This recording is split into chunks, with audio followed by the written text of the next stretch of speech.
ব্রিটিশরা চলে গেলেও রেখে গেছে বিভাজনের ক্ষত। দেশভাগের ৭৬ বছর পরেও ভারত পাকিস্তানের মধ্যে কাশ্মীর নিয়ে দ্বন্দ্ব থামেনি।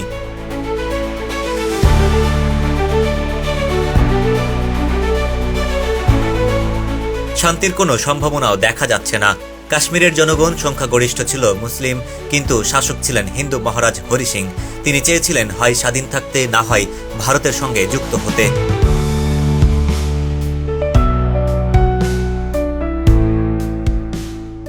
পাকিস্তানপন্থী উপজাতি গোষ্ঠীরা কাশ্মীরে আক্রমণ করে, লুটপাট ও সহিংসতায় জর্জরিত হয় উপত্যকা। বিদ্যুৎ কেন্দ্র দখল হয়ে যায়, শ্রীনগর অন্ধকারে ডুবে যায়। এ অবস্থায় মহারাজা ভারতের সঙ্গে চুক্তি করে সেনা সাহায্য চান।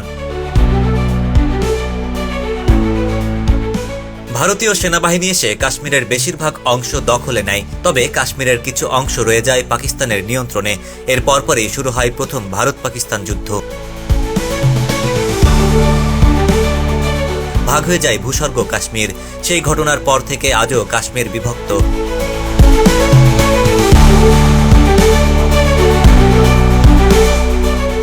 ইতিহাসের মোড় ঘুরে যেতে পারত যদি সেদিন উপজাতিরা আক্রমণ না করত। ভারত পাকিস্তান যুদ্ধের মূলত কেন্দ্রবিন্দু এই এক রাজ্য, সেটি হচ্ছে কাশ্মীর, যা আজও শান্তির বদলে রক্তে রঞ্জিত।